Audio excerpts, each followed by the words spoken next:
Which of these two action cameras is best for motovlogging?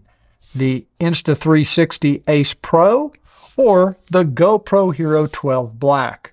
This video is sponsored by Cruiseman's Garage Honda Goldwing Maintenance Video Series. Hey everybody, welcome back to Cruiseman's Reviews. Today I'm going to attempt to compare the new Insta360 Ace Pro to the GoPro Hero 12 Black. Now, I've already done a review video of the Insta360 Ace Pro, and I'll put a link to that review in the upper corner of this video and in the video description. There are already dozens of videos on YouTube comparing these two action cameras. Most of the reviews on YouTube came out shortly after the new Insta360 Ace Pro was introduced, because whenever a new product comes out, there's always this mad rush to see who can be the first to get their video online. In this video, however, I'm primarily concerned with how these cameras suit the needs of a motovlogger, with the camera mounted either to a helmet or to a motorcycle. If you use an action camera for mountain climbing or deep sea diving, mountain biking, or even just walking around vlogging, you might still find some value in this video, but my focus is going to be on motovlogging. Now, in the spirit of full disclosure, neither Insta360 nor GoPro is paying me to make this video, but Insta360 did send me the Ace Pro so that I could review it for my channel. They also provided a few other accessories for me to review.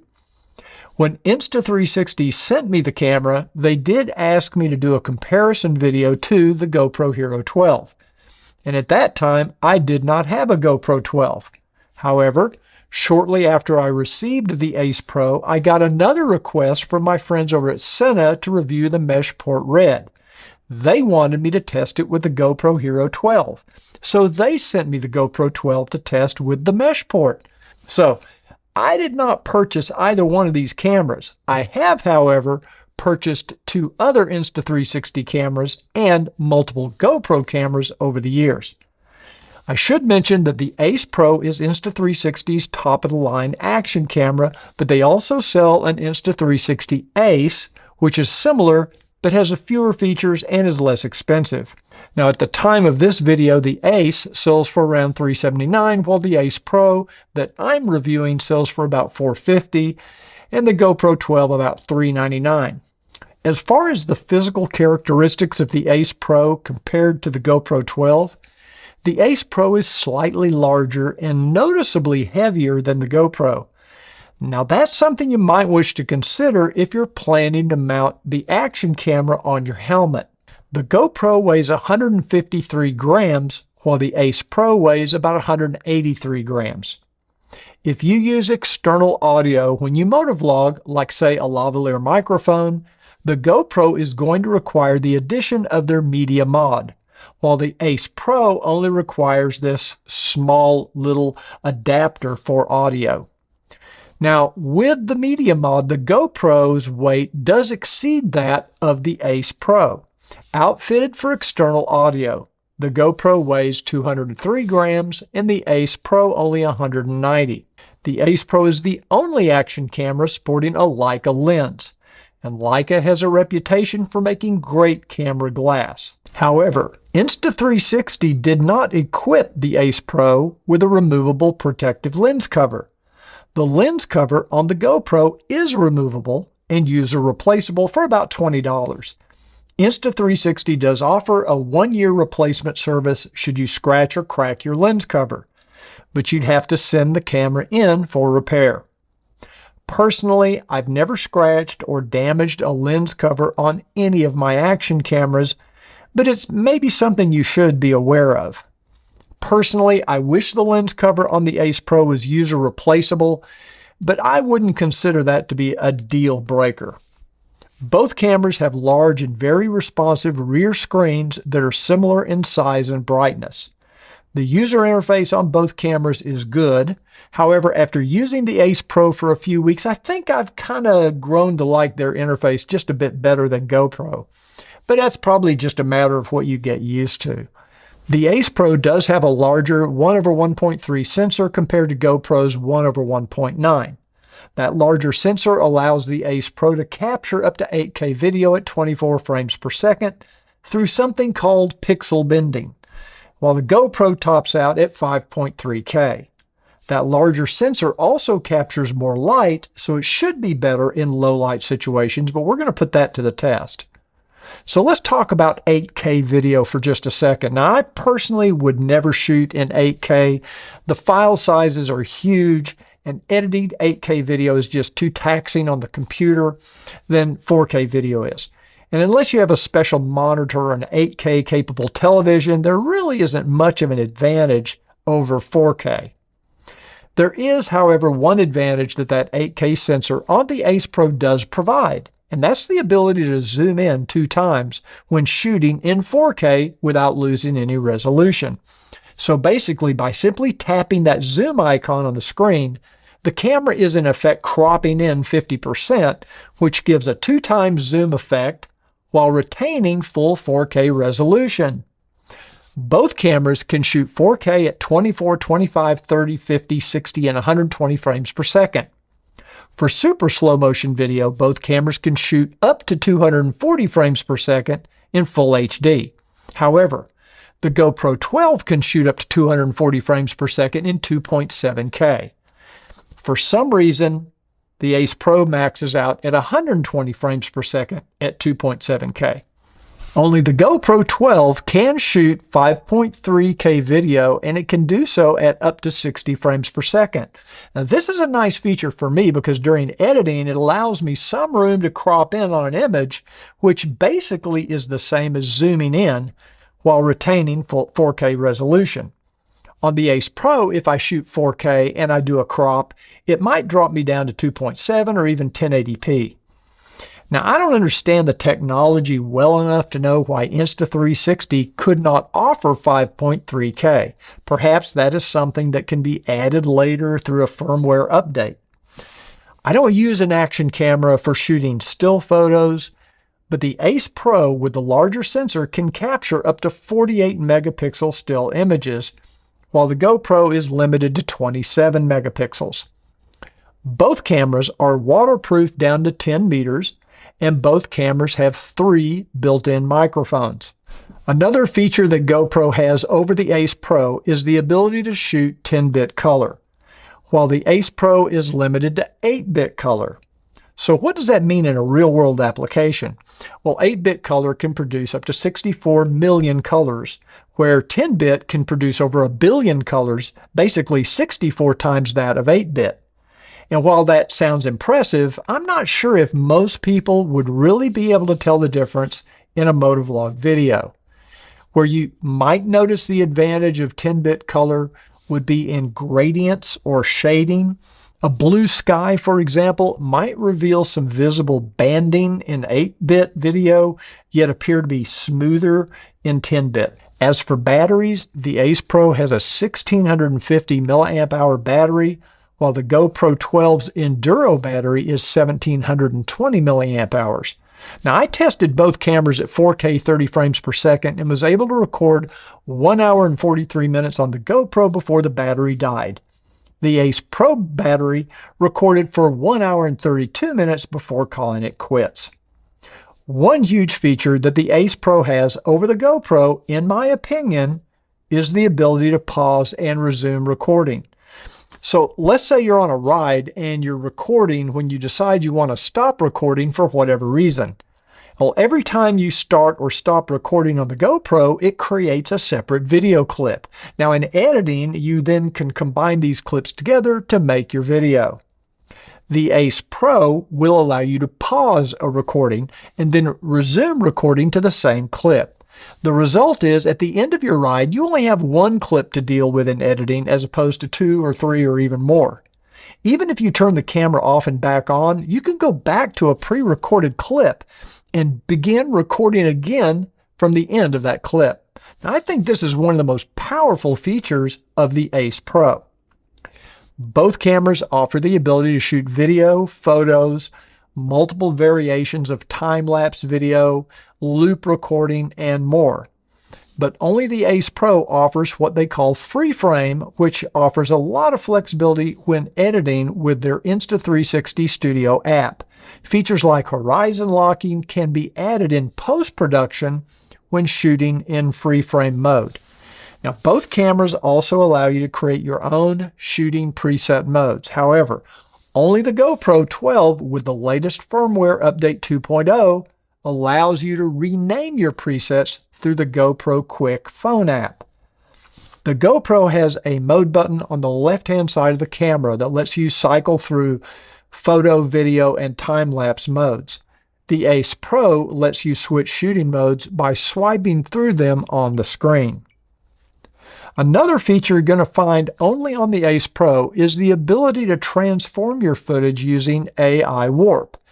You can use AI Warp to add crazy graphic effects to your video footage through the Insta360 phone app.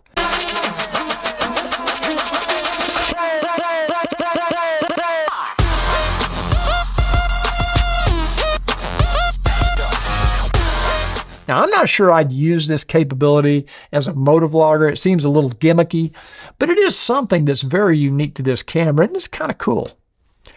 When it comes to mounting options, the GoPro has a flat bottom with two foldable fingers on the base to allow mounting to traditional action camera mounts. The GoPro also features a built-in 1/4 20 female thread, which makes mounting to a tripod very easy. The Ace Pro also has a flat bottom with a proprietary magnetic mounting system. The camera ships with a standard magnetic mount. However, if you want the addition of the 1/4 20 thread mount, you're going to need to purchase their quick release mount for about $40. And I did purchase one of these for my testing from Amazon. The quick release mount is superior to the standard mount that comes with the camera. And honestly, I think 360 should include this with the camera, at least with the Ace Pro model. I should point out that while the Ace Pro mounting system utilizes magnets, it doesn't rely solely on magnets to hold the camera in place. The magnets are used more for quick alignment during mounting, but the camera is actually held in place securely with these small locking tabs that fit into slots on the bottom of the camera. It's pretty ingenious. So for example, let's say I want to move my camera from my helmet to my handlebar mount. With the GoPro, I have to unscrew it, which takes a few seconds, and then I have to screw it into the next mount on my handlebars. And I always carry a small Phillips screwdriver just to make sure I get it tight enough. With the Ace Pro, I can simply squeeze the release buttons, pop the camera off the magnetic mount, and then pop it onto the handlebar mount, and it's done. Both GoPro and Insta360 have smartphone apps that allow you to connect to your camera, download footage, do some editing, change camera settings, and even control the cameras remotely. The GoPro app, however, continually tries to get me to subscribe to their online services, and I hate subscriptions. Now let's take a look at some of the video I shot with the Ace Pro and the GoPro 12. In all of my examples, I'll be shooting in 4K at 30 frames per second. I decided to mount both cameras to a selfie stick just to test out the traditional vlogging capabilities and the built-in microphones. So this is a test of what you could use these two cameras for if you're just like a traditional vlogger where you walk around holding these cameras. It's a little harder to frame myself in the GoPro over here because all I've got is the little screen to kind of look at. The Ace Pro, on the other hand, I have the flip-up screen so I can see myself completely. And this is the sound coming from the 3 built-in microphones on the Insta360 Ace Pro, and this is the sound coming from the built-in microphones on the GoPro Hero 12 Black. Let me know in the comments which one you think is better. My next test was to mount both cameras to my handlebars and do some daytime video. I was using the standard color profile on the Ace Pro and the natural color profile on the GoPro. And as you can see from the example, the Ace Pro colors do come out more vivid than the GoPro out of camera. However, the GoPro does offer a vivid color setting that would probably compensate for this if you want more color saturation. And of course, you can always color correct during editing to punch in more colors if that's what you're going for.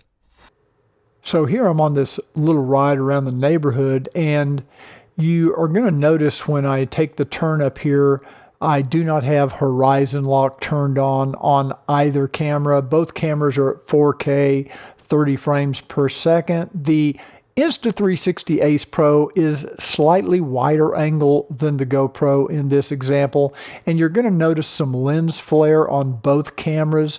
I think it's actually a little more pronounced on the GoPro than it is on the Insta360. Now this stop sign up ahead offers the opportunity to see how clear the image is, how crisp the image is. We're going to take a look at these road signs, and I'm going to punch into 200%, you can see here, and I'll let you decide which one you think is clearer. Now let's go to 300%. I think it's pretty clear that the Ace Pro has a slightly cleaner image.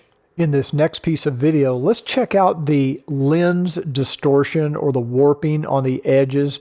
Even though the Ace Pro has a little bit wider angle to it than the GoPro, you'll notice a little less bending of these lamp posts, and so I think the Ace Pro probably does a little bit better job with this in this example. Now here I've mounted both cameras to my handlebars on a selfie stick, and it does get quite a bit of shake. Now it seems like, and maybe it's my imagination, it seems like I'm seeing a little bit more shake on the GoPro than I am on the Ace Pro. So I think it might slightly do a better job with this image stabilization in this example. You let me know in the comments what you think. Both cameras do offer a more extreme image stabilization, but I don't have those turned on. This is more or less the standard image stabilization on both cameras. In another test, I took both cameras out for an early morning ride before sunrise. This is where the larger sensor of the Ace Pro really shines. There's no comparison between the low light footage of the Ace Pro compared to the GoPro. In this test, I was using the pure video mode on the Ace Pro, which is specifically designed for low light use. I mean, it's pretty easy to see the difference when you look at them next to each other or one on top of the other. The road is just much, much brighter. You can see the yards, the mailboxes, everything comes out more on the Ace Pro than it does on the GoPro. And with the cameras mounted to my handlebar facing me, it's even more pronounced. You can't even see my face on the GoPro Hero 12, but you can sort of make out my face in the Ace Pro. Now granted, there's still quite a bit of noise even on the Ace Pro, but you can see what's going on. And when you look at these images side by side as opposed to one on top of the other, I think it becomes even more obvious because the yellow in my jacket just really pops out, the color on the helmet, everything. The Ace Pro wins hands down in a low light situation. Now it's time for me to assign some points to various categories in an effort to figure out which is the better action camera for motovlogging. The lighter weight of the GoPro is an advantage if you plan to mount the camera to your helmet. 1 point for GoPro. Both cameras have decent audio quality from the built-in mics, although wind noise when riding on a motorcycle is an issue on both cameras. So I'm going to give each camera a point.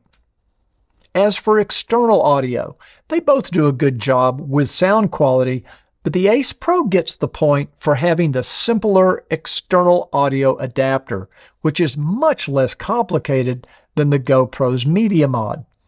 If all you need from that media mod is the external mic adapter, the Ace Pro is a simpler and better solution. Even though the Ace Pro does not have a 1/4-20 tripod mount built into the base, I much prefer the magnetic mounting system to that of the GoPro. So a point goes to the Ace Pro. Both cameras handle daytime video very well. The GoPro scores a point for offering 10-bit color. But in low light conditions, the Ace Pro blows away the GoPro and gets a point hands down. Both cameras have excellent image stabilization for motovlogging, and I think the horizon leveling of both cameras is pretty equal. The Ace Pro gets another point for the flip-up screen. It's much easier to frame your shot using the full screen as opposed to the small front screen on the GoPro. And the flip-up screen lets you change camera settings, start, stop, pause recording, etc., which you can't do on the GoPro. GoPro does get a point for having the user replaceable lens cover. This is something that Insta360 should address in the Ace Pro 2.0. I'm going to give another point to GoPro for overall ruggedness. While I love the flip-up screen, when it is deployed, I can see where it might make the camera more vulnerable to damage. GoPro won the battery life battle with the Enduro battery delivering 1 hour and 43 minutes compared to the Ace Pro's 1 hour and 33 minutes. It's still pretty close. And even though I will never use 8K video, Ace Pro gets a point for offering it, and it does allow for that 2x zoom at 4K with no loss in resolution. Right now, it's all tied up at 9 points each. Will the GoPro 12 pull ahead and win this points battle? Or will the Ace Pro pull ahead? Well, we're going to wrap up the competition when we come back. Welcome back to my comparison of the Insta360 Ace Pro to the GoPro Hero 12 Black. The score's all tied up at 9 points each, but we have more categories to consider. But now is a good time to remind you that my ratings and scores are based purely on my own experiences with both cameras, which is limited with the Ace Pro, and which features are most important to me as a motovlogger. With that said, I'm giving GoPro a point for offering 5.3K video, and another point for better slow motion options with 2.7K at up to 240 frames per second. The Ace Pro scores a point for offering the ability to pause and resume recording. Very huge. I also prefer the Insta360 phone app to the one offered by GoPro. Another point goes to the Ace Pro for the ability to add the AI warp effects. The Insta360 Studio desktop app, where you can do some really cool video editing on the computer, should definitely be worth a point. Ace Pro gets a point for offering the free frame video mode, where you can add horizon lock and change aspect ratios through the Insta360 Studio app during editing. Now, I would also give a point to the Ace Pro for how easily it connects to a computer to transfer files. You simply plug in the USB cable and the camera shows up like an external hard drive. Makes it very easy to simply drag your video files to your computer for editing. With the GoPro, I have to remove the GoPro from the media mod, remove the micro SD card, insert it into an adapter, put the SD card into my computer, and then I can copy over the files. The ability to rename presets will earn the GoPro a point, while 48 megapixel photos on the Ace Pro earns it another point. And my final point goes to the Ace Pro for the GPS preview remote. Now, while this remote is a $149 option, it's very powerful. It allows you to preview your footage and virtually control the camera remotely. And it can embed GPS data into your footage, allowing for some really cool graphics through their editing apps. GoPro 12 doesn't offer the GPS capability anymore. And while I'm sure there are plenty of other features that could earn both cameras points, these are the features that stood out to me as being most important to a motovlogger. I suppose price should also be considered, and right now the GoPro 12 is about $50 cheaper than the Ace Pro, so I guess that should be worth another point as well. Of course, there are going to be other things you're going to want to consider before you purchase either of these cameras. And I want to emphasize that, in my opinion, both of these are very good action cameras. First, if you're already heavily invested in the GoPro ecosystem, you might feel more comfortable with the GoPro 12. However, if you're currently using, let's say, a GoPro 8 or 7 or 9 or below, you might want to move up to a more capable action camera with more features, better image stabilization, and I think you'd be wise then to check out the Ace Pro. If you're just starting out and have not yet purchased an action camera, I would tend to lean toward the Insta360 Ace Pro. I want to re-emphasize that in my tests, both of these cameras were very good. They each have pluses and minuses, hence my scores. But for me, as a motovlogger, I'll probably be using the Ace Pro over the GoPro moving forward. So, do you own a GoPro 12 or an Ace Pro? If so, let me know in the comments down below. And if you enjoyed this video, do me a favor and give it a thumbs up. That really does help with my YouTube rankings. And if you're interested in either of these cameras, I'm going to have links in the description of this video to Insta360's website and to Amazon.com. Thanks for joining me today, and I'll see you on the next Cruiseman's Reviews.